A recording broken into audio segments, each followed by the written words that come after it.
네, 2021년 11월 1일 이정훈입니다. 오늘 제목, 실패한 누리호, 국뽕에 취해 있는 국민들께 제가 드리는 보고입니다. 제가 드리고 싶은 이야기는 항우연의 고질인 분열과 무능을 고발하겠습니다. 1989년 설립된 게 항공우주연구원, 약칭 항우연이죠. 아리랑 1, 2, 3, 4, 7호까지 쐈나요? 아리랑 4, 5는 안 쐈죠. 번호를 건너뛰었습니다. 천리안 2호 같은 그런 위성을 올렸고, 위성을 제작해서 다른 나라 로켓으로 쐈죠. 뉴욕까지 10번의 로켓 발사 시도가 있었습니다. 올해 예산이 6,150억, 직원은 900명. 우리 과학기술 분야의 정부 출연 연구기관 중에서 상당히 큰 규모입니다. 원자력 연구원하고 항공우주연구원이 정부 출연 연구기관 중에서 제일 중요하고 제일 크다고 봐도 과언이 아닙니다. 그래서 과학기술분과의 거기에는 거대 공공연구를 담당하는 부서가 있는데 거기서 하는 핵심이 바로 원자력하고 항공우주입니다. 그런데 이 문재인 정권은 원자력은 아주 반대하고 있어요. 아주 탈핵을 주장하고 있죠. 하지만 우주는 해야 한다는 입장입니다. 이 우주를 해야 된다는 입장을 강하게 보였던 게 노무현 대통령 정권입니다. 사실은 우주 개발은 김대중 정권에서 시작했는데 좀 이렇게 노무현 정권이 더 서둘렀죠. 자기 때 하려고 하다가 나로호가 실패하고 MB 정권이 들어서온 다음에 나로호 발사가 성공이 이루어졌었죠. 자, 좋습니다. 이 발사체를 개발하는 데는 순수 우리 기술로 하려고 그러면 한 10년 정도 지금 걸린다고 봅니다. 처음이니까. 근데 항우연 원장 임기는 3년이고요. 대통령 임기는 5년입니다. 이런 상태인데 이 정치적으로 항우연을 키우겠다는 사람들이 있다 보면은 또 특히 원하는 분야로 하다 보면 정치가 개입을 해서 항우연 원장을 뽑을 때 우리나라에서 과학기술재생센터 역시 서울대죠. 서울대 출신이냐 비서울대냐. 또 항우연 연구원 출신을 하느냐 아니면 대학 교수를 하느냐 이렇게 늘 그런 식으로 이렇게 꼭 필요한 사람이 아니라 지금 발사체 개발에 필요한 발사체 전문가를 항우연에 있던 뭐 대학교에 있던 최고의 전문가를 원장으로 앉히면 되는데 그런 원칙을 적용 안 해요. 현재 원장은 위성 전문가입니다. 근데 그한테 주어진 가장 중요한 과업은 누리호 발사였습니다. 안 맞죠? 이게 오래된 발사체 개발에 시간이 걸리면 연임시킬 수도 있는데 연임시킨 원장은 없어요. 또 하나, 난 항우연을 보면서 상당히 저는 못마땅한 게 제가 기자하면서요. 조선일보에서 기자 해봤고 시사저널 해봤고 동아일보 해봤는데 조선일보 때는 어려서 노조에 가입했었습니다. 근데 그 이후로는 전 노조 가입 안 합니다. 안 했습니다. 왜? 나는 기자로서 난 노동자라는 걸 내 스스로 거부합니다. 난 노조로서 나를 보호받고 싶지 않았어요. 난 안 합니다. 항우연은 석박사 조직인데 항우연 노조 셉니다. 이러다 보니까 노조가 반대하고 그러면 또 원장을 임명 못해요. 공석으로 갑니다. 항우연의 문제점 정리하겠습니다. 첫째, 정치가 개입한다. 원전 사고 두렵다고 탈핵을 하는 게 문재인 정권이죠. 근데 그러한 문재인 씨가 폭발할 수 있어요. 누리호 발사할 때. 근데 현장에 참관했습니다. 발사할 때. 웃기죠. 왜? 그게 표반대 도움이 되니까.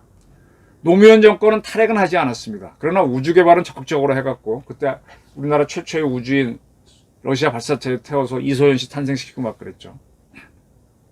그 일종의 정치적 쇼인데 그렇게 급하게 가다 보니까 나로호가 실패를 했었지 않습니까? 발사에. 근데 문재인 정권 더 쇼로 가고 있다는 거죠. 그래서 그런지 일이 잘 안 돼요. 문재인 정권 때 이거 쐈으면 얼마나 좋았겠습니까? 일이 잘 안 되더라고요. 그 문재인 대통령이 아덱스 때 FA50을 탔죠. 그건 잘했습니다. 잘했지만 그랬으면 북한에 대해서 할 말을 하고 해야 되는데 거긴 또 못하잖아요. 뭐가 안 맞지 않습니까? 저는 좌파라고 해서 무조건 과학기술을 홀대한다고는 보지는 않아요. 득표에 도움되면 그들도 합니다. 지금 우리가 미사일 기술을 많이 확보했는데 이건 사실 문재인 대통령이 한 게 아니라 미국이 배려죠. 처음엔 저도 우리 정부가 했는 줄 알았더니 미국이 그냥 다 풀어준 건데 그거 가지고 현무 4까지 나오니까 경축을 하고 있잖아요. 국민이 좋아하니까. 그래놓고 북한하고 대화하자니까 안 맞죠. 그러니까 문재인 대통령도 이 왔다 갔다 헷갈리는 사람이에요. 근데 원자력은 또 열심히 막고 있거든요. 이 국가가 키워야 되는 산업인데. 이 정치가 항공우주에 개발하는 거는 항우연에서 모두가 반대합니다. 지금 원장, 전전 원장인 조광래 씨입니다. 그가 어느 매체와의 인터뷰에서 이렇게 얘기했어요. 그 누리호 발사 때 문재인 대통령이 연설을 하는데 그 뒤에 항우연 과학자들을 병풍처럼 쭉 세워놓은 거에 대해서 조광래 씨가 이렇게 얘기합니다. 정신없이 바쁘고 신경줄이 잔뜩 조여진 상황인데 청와대 의전팀, 경호팀, 이벤트 기획 사람들까지 돌아다녔다. 어쩌고저쩌고. 발사 후 본부장을 비롯한 항우형 엔지니어들을 40분 이상 뻗치기 시킨 게 결정타가 됐다. 아니 누리호 발사 실패한 게 40분 과학자 뻗치게 했다고 실패합니까? 그럼 풀어줬으면 똑바로 올라가나요? 근데 어쨌든 이 말은 했습니다. 잘했습니다. 애초 항우연에서는 발사 현장에 대통령이 오지 않는 게 좋겠다는 의견을 보냈다. 네, 이건 맞습니다. 대통령이 오면 어쩔 수 없이 통제가 많아지고 방해될 수밖에 없다. 대통령이 자기 인기 얻으려고 하는데 실패가 했죠. 그러나 정확하게 말하면 대통령이 와서 실패된 건 아닙니다. 준비가 계산이 제대로 됐으면 이건 가는 겁니다. 두 번째, 지금 우리는 위성은 제작하는 능력이 있어요. 위성을 지구 궤도에 올리는 발사체 능력이 아직 없는 겁니다. 그동안 일본이나 러시아, 중국 그런데 발사체에 실어서 우리 위성을 올렸었죠. 그런데 이제 가장 중요한 게 발사체인데 발사체를 개발을 독점하는 세력이 항우연에 있다는 게 이게 대한민국에서 큰 문제인데 이 분야를 과학기술부도 청와대도 모르고 하물며 우리나라의 쟁쟁한 언론사의 기자들도 모릅니다. 계속 국뽕에 속아서 속아 넘어갑니다. 자, 다시 말씀드리지만 누리호 개발이 항우연이 해야 할 가장 중요한 일이면 항우연 원장을 발사체 전문가를 앉혀놓고 그가 책임지고 이끌게 해야 되는데 현 원장은 위성 전문가입니다. 그리고 이 항우연에는 항공기, 그다음에 우주 발사체, 또 위성 세 개 분야가 있습니다. 그 발사체 개발하는 데가 우주 발사체 개발사업본부인데 이 본부를 항우연 원장이 통제하지 못해요. 이 본부하고 항우연은 똑같이 돈을 댄 과학기정통부의 통제를 받게 했습니다. 이게 문제가 됩니다. 항우연 원장은 개발 사업에 발사체 사업에 제대로 개입을 못합니다. 근데 이게 실패하거나 잘못되거나 또는 성공할 것 같아 하고 청와대가 물을 때 누구한테 물어요? 항우연은 원장한테 묻죠. 원장은 대통령이 원하니까 이해 될 것 같습니다. 그런데 실패하고 이런 문제가 생기잖아요. 세 번째 문제는 이 발사체 본부에 전전 원장인 조광래 씨가 책임연구원으로 갔다는 걸로 저는 봅니다. 다른 사람은 어떨지 모르지만. 근데 조광래 씨는 전공이 발사체가 아니고 원래 학위 딸 때는 통신입니다. 지구를 도는 위성하고 통신하는 그런 거죠. 근데 이 조광래 씨하고 지금 아닌 바로 전임 원장인 임철호 씨하고 갈등이 굉장히 컸다는 겁니다. 이건 다 아는데 언론이 좀 보도도 했어요. 근데 이것 때문에 이렇게 파벌도 좋습니다. 이게 항우연을 제대로 못 가게 하는 큰 원인이지도 정치가 개입하는 것 같다고요.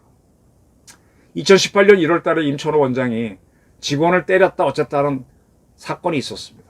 지나갔어요. 2년이 지난 다음에 2020년 10월 국감에서 박대출 의원이 이걸 꺼냅니다.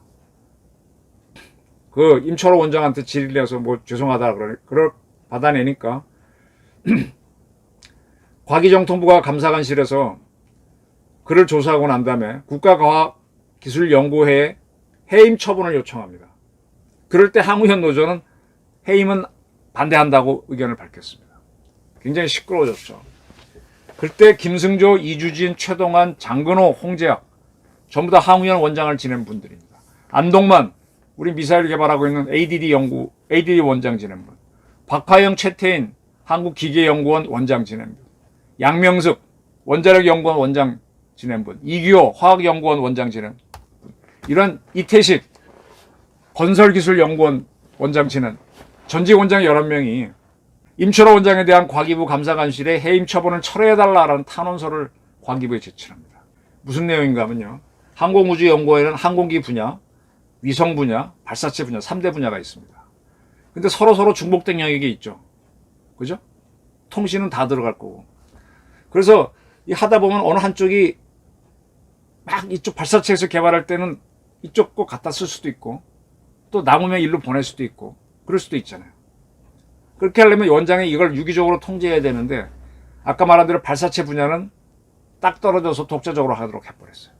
누가 그랬는지는 뭐 어쨌든 따지지는 않겠습니다. 그래서 이게 문제가 있다고 해서 임철호 원장이 전체를 이게 조직 개편해서 그거 없도록 하려고 했습니다. 근데 발사체 본부에서 반발이 일어나는 거죠. 결국은 못하죠. 그래서 상당히 분위기가 안 좋아서 술자리를 만들었는데 임철호 원장 좀 개인적으로 압니다. 술 좋아하시고 술 먹으면 장난 좀 치십니다. 뭐 들리는 말로는 술을 드시고 이렇게 그쪽 사람들 이렇게 뭐 깨물고 뭐 야 뭐 어쩌고 이럴 수 있어 이랬다는 거예요. 그리고 2년이 지나갔는데 이게 국감에서 나오면서 해임 건의까지 갔던 겁니다. 그래서 탄원서에는 조직 개편을 제대로 해보려는 열정이 빚어낸 단순 사고가 관할 부처의 해임 요구 조치까지 연결된다면 앞으로 어느 원장이 기관의 효율화나 혁신을 위한 노력에 전력을 다하겠느냐 이렇게 썼습니다. 해임안은 부결됐고 3개월 감봉이 결정됐는데 감봉 나오고 나서 3일 후인가에 바로 3년 임기 끝났기 때문에 의미 없이 지나가 버렸죠. 네. 항 의원이 이렇게 콩가루 집안입니다. 근데 그것만이 아니고 이 조광래 전 전 원장도 중징계 요구를 받습니다. 임철호 원장 조사하다 보니까 조광래 전 전 원장하고의 갈등을 다 하는 거니까 양쪽 다 조사가 들어가게 되는 거죠. 그래서 원래 과기부는 조광래 전 전 원장이 원장 시절에 직권을 남용해 특정인 채용을 했다라는 걸로 항 의원의 징계를 용어하는데 항 의원은 권한을 남용한 근거가 없다면서 이걸 또 안 하게 되는 거죠. 네. 안 하는 걸로 저는 결정난 걸로 알고 있습니다. 이렇게 대립이 있습니다. 이 사건을 조선일보가 6월 13일자에 한번 보도를 했는데 이 기사에서는 임철호 원장을 L 원장이라고 하면서 이런 내용이 나옵니다. 이거 이제 다 나왔던 사실들인데 내용이 이래요. 그분이 이제 65세 다 돼서 원장이 됐습니다. 정년 퇴임을 앞둔 L씨가 원장이 임명됐다. 한참 전에 항우연 부원장을 지낸 사람이다. 능력을 갖췄다고 하지만 65세에 연구원장이 되는 건 드문다. 라고 한 후 그의 부인이 김정숙 영부인의 숙명여고 동창이었다. 그리고 그는 조광래 전 원장이 이끌어온 우주발사체 개발 조직에 대해 개인적인 불만이 많았다고 한다. 그는 원장이 취임하자 발사체 개발 조직을 해체하는 수준의 개편을 시도했다. 하지만 발사체 개발 연구원들의 반발로 중단됐고 조직 분위기만 나빠졌다. 과기부의 감사까지 불러들인 것은 L 원장, 임철호 원장이죠. 술버릇이었다. 폭언과 폭행을 한 걸로 알려졌다. 이를 보다 못한 조 전 원장, 조광래 씨죠. 조광래 씨가 청와대 국민신고에 갑질 신고를 했다. 아니 내부 다툼이 있는데 청와대에 이렇게 신고를 했습니다. 뭐 콩가루 집안이니까 했겠죠. 그래서 과기부가 뭐 조사에 나타다. 뭐 쭉쭉 썼습니다. 과기부는 뭐 폭행이라고 하면 진짜로 후려 갈기는 건데 그건 아니지 않느냐. 뭐 하급자 하다 보면 뭐 야단칠 수도 있는 거 아니냐. 그랬다고 하면서 넘어갔다는 게 문제다 이거죠. 안주를 집어던지거나 가슴을 치고 팔을 깨무는 것은 폭행이 아니라는 취지로 대충 넘어가자 조광래 전 원장이 다시 이의를 제기했죠. 이런 갈등이 항우연 바깥으로 새나갔다. 그래서 국정감사에서 나와서 징계까지 갔다. 이런 내용입니다. 근데 징계가 안 됐다는 얘기죠. 그리고 과기부는 동시에 조광래 전 원장에 대한 감사도 했다. 과기부는 보복성 감사가 아니라고 했지만 청와대의 입김이 작용했다는 소문이 돌았다. 이건 김전숙 여사하고 임철호 원장의 부인이 숙명여고 동창이라는 것 때문에 나온 추정이죠. 그래서 항 의원은 조광래 원장이 권한 남용 근거가 없다며 재심을 요청했다. 뭐 어쩌고저쩌고 해서 뭐 그리고 이거는 설령 전문가를 특채한 게 문제가 되더라도 시효가 끝난 것이다. 뭐 이런 보도들이었어요. 굉장히 항 의원에서 이 내부 싸움, 알력 싸움이 치열합니다. 이거 정리 안 하면 안 됩니다. 중앙일보에서 이 조광래 씨를 인터뷰했어요. 누리호 발사와 관련해서. 난 이 보도가 좀 특이하다고 봐요. 누리호 발사했으면 본부장을 인터뷰해야지. 거기 책임연구원으로 있는 물론 전 원장이라고 하지만 왜 이걸 하는 게 좀 이해가 안 되는데. 자, 누리호 실패했죠. 이게 좋다고 성공했다고 하시면 물이 끓는다고 하면 100도가 돼서 증기가 나와야 끓는 거지 99도까지 갔다고 성공이라고 하는 건 난센스입니다. 조사위원회가 구성되죠. 거기에 대해서 어떻게 생각하냐 그랬더니 조광래 씨가 발사체 경험이 전무한 조사위원들이 점령군처럼 와서 무리한 보고서를 내라고 한다. 나라호 1차, 2차 발사 실패 때 조사위원 중 한 명은 시키는 대로 해라. 그따위로 하는 실패했지라는 말까지 하면서 수모를 줬다. 이게 살아서 지옥을 경험하는 거구나 라고 느꼈다. 그리고 이제 이 인터뷰 중에 이분이 본관에 있는 창고에 가서 옛날 나로 모형을 보여줍니다. 이거는 나로 발사하기 전에 러시아가 지상실험 하기 위해서 우리한테 보내준 거고, 이걸 우리가 나로라고 하면서 모형으로 보여줬던 건데, 우리가 나로 3차 발사에 성공했죠. MB 때 하고 나서 성공한 다음에 이거를 분해해 보니까 앙가라 엔진이 달려 있었다. 그 나로는 1단이 러시아제 앙가라 엔진 210톤의 추력을 내는 굉장히 큰 거죠. 우리가 이번에 누리호 엔진 1단은 75톤의 추력인데 이거는 3721 3배짜리죠. 우리는 75톤 4개를 묶어서 1단 했는데 이건 하나로 그냥 통으로 한 거죠. 이게 진짜가 붙어 있었다는 거예요, 엔진이. 근데 이걸 딱 언제 알았냐? 누리호 개발 프로젝트를 시작해서 4년이 지난 시점인데 그때 우린 기본 설계도 못하고 답보 상태에 빠져 있을 때 이걸 발견했다. 도움이 됐다 그런 얘기입니다. 그리고 이걸 왜 러시아가 두고 갔냐 그랬더니 러시아가 왜 원형 모형을 달라 그랬는데 왜 진짜 엔진을 줬냐 그랬더니 모형 엔진 만드는 게 더 번거로워서 돈이 더 들어가니까 그냥 만들어 놓은 엔진을 붙여준 걸로 보인다. 그리고 그들이 가져가려고 그랬는데 원래 이거는 가져가지 않기로 한 거 아니냐고 계약 조건에. 그래서 제시해서 러시아가 못 가져갔다고 하면서 우리 갖게 됐다. 그게 참고됐다는, 그래서 개발에 도움이 됐다는 거죠. 그리고 이거는 이 앙가라 로켓은 다단 연소 사이클. 그러니까 지금 현재 75톤짜리를 누리호는 빵 쏘면 시커먼 연기가 나오는데 그 불안전 연소잖아요. 그걸 다시 한번 태우는 거죠. 왜 거꾸로 타는 귀뚜라미 보울론가 2번 태운다 그러잖아요. 그런 개념으로 보십니다. 그래서 이 기술이 좋은 거다. 앞으로 이제 누리호 엔진 70V는 업그레이드 할 때 이런 기술을 넣어야 된다. 뭐 주장을 했습니다. 김승조 서울대 명예교수, 항공기계공학부 교수 하신 분인데 이분은 조광래 씨 전에 원장을, 항우연 원장을 했습니다. 이분이 한국경제신문에 인터뷰를 했어요. 뭐라고 얘기하는가 하면 조금 다릅니다. 100% 한국 기술로 만들었다는데 만족해서는 안 된다. 누리호가 완전 성공은 아니지만 거의 성공이니까 100% 한국 기술로 했다는데 만족해서는 안 된다. 지금 글로벌 우주 시장은 더 작고 가벼운 로켓을 만드는 것을 넘어 로켓을 재사용한다. 로켓을 한번 쏘면 제가 일회용 엔진이라고 그랬지 않습니까? 근데 스페이스X의 펠콘은 갖다가 다시 재사용하는 식으로 합니다. 우주 왕복선처럼 가는 거죠. 그런 경쟁을 치열하고 있는데 지금 우린 너무 늦지 않느냐 이런 지적을 합니다. 그리고 세대 교체가 필요하다고 합니다. 우주 발사체 개발하고 제일 처져 있는데 그 분야 하는 사람들이 너무 오래 하고 있다. 그리고 그분들이 실패에 대한 두려움이 너무 커서 매번 성공하려고 애쓰다 보니까 텀이 너무 길어진다. 대신에 정치권도 언론도 실패를 용인해라. 실패해야 문제를 발견할 거 아닙니까? 쏴봐야. 이번에도 이거 제가 진작에 쏴야 되는 건데 몇 년 늦어졌다 그랬잖아요. 이제서야 문제 발견하는, 진작 쐈으면 문제 발견하는 건데. 계속 돈만 들이고 시간 끌고 결국 실패하고. 실패하지 않기 위해 안전에 더욱더 많은 신경을 쓰다 보니까 우주 발사체의 덩치가 커진 측면이 있다. 무게 대비 추진력이 낮다. 안전하게 올라가다 보니까 이렇게 되게 되면 국민 세금만 낭비한다. 이제 지금 스페이스 X의 펠콘 발사체는 아주 싸게 가볍게 만드는데 언제 따라가느냐. 이게 뭐냐. 올드한 기술을 갖고 있는 올드한 사람들이 발사체 개발을 주도하다 보니까 지금 나로 발사 성공한 게 2012년인가 10년 전 얘기죠. 그때 앙가라 붙였던 거죠. 그 앙가라를 참고해서 누리호 만든다면 이미 10년 뒤져진 거 아닙니까? 그 또 하나, 지금 러시아 기술이 세계를 제패하고 있나요? 아니잖아요. 미국 기술 스페이스 X가 세계 제패하고 있는데 한참 뒤지는 러시아 거 갖고 왜 하냐 이거죠. 기술이 없으니까 그래도 카피하겠죠. 그건 좋습니다. 그런데 지금 대한민국의 수많은 학자들이, 과학자들이 미국 가서 공부해 와갖고 최신 기술 갖고 왔잖아요. 안 해봐서 그렇지. 그걸 적용하려고 그러는데 올드한 기술 갖고 있는 선배들이 옛날 거 하면 배운 게 소용이 없잖아요. 그래서 세대 교체를 주장하는 겁니다.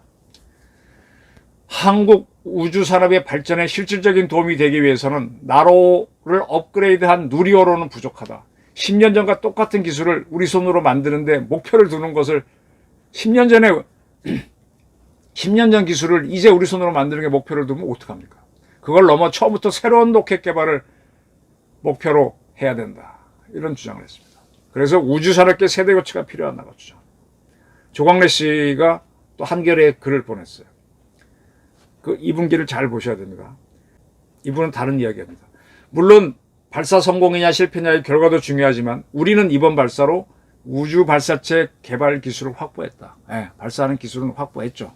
위성을 못 올려 그랬죠. 고유의 발사체 개발 능력을 확보했기 때문에 발사 결과에 너무 연연할 필요가 없다. 기술 확보했으니 위성 못 올려도 상관이 없다. 누리호 개발에 나로 개발의 경험과 기술이 디딤돌이 되었듯이 이번 결과 역시 성공으로 가는 과정이다. 이 조광래 씨의 주장하고 김승조 교수의 주장하고 어떻게 보십니까? 저는요, 우리의 원자력 기술을 제대로 관리하려면 한국수력 원자력을 민영화해야 된다고 주장합니다. 똑같이 항우연을 이렇게 운영할 바에는 정부가 돈 대지 말고 항공우주산업 카이 있죠. 카이의 부설연구소로 보내거나 대한항공의 부속연구소로 보내면 기업인들이 오나로 있으면 절대 이런 식으로 방만하고 옛날 기술 붙잡고 있고 정부 돈이라고 뭐 이렇게 안 한다고 봅니다. 민영화하는 게 낫다고 봅니다. 아니면 진짜 과학행정가, 지금 과기부 장관 여러분 누군지 아십니까? 우리나라 과학기술이 가장 필요한 게 지금 우주개발이라면 거기 전문가를 장관으로 앉혀야죠. 지금 장관 누군지도 모르실 겁니다. 뭐 양성평등에 따라 여성을 앉힌다 이런 식으로 가게 되면 우주 언제 개발합니까? 제대로 된 과학기술 행정가를 넣거나 이런 거 없으면은 우주 불꽃놀이 하는 겁니다. 성공하면 다행이지만 미국도 이러다가 아차 싶어서 나사 만들고 그러면서 계속 한 건데 왜 미국이 한 실수를 러시아가 한 실수를 우리가 똑같이 밟아갑니까? 국민 세금 아깝지 않나요? 이번에 발사기술 가졌다고 빡 짝짝 치는 분들 국뽕이 취한 건데 이 국뽕이 쥐약일 수 있습니다. 퀀텀 점프 못하는 한국의 우주개발 허무합니다. 제가 항우연하고 많이 다퉈봐서 드리는 말씀입니다. 항우연 관계자들 저에 대해서 또 이의 제기하겠지만 언제든지 붙으면 붙겠습니다. 감사합니다.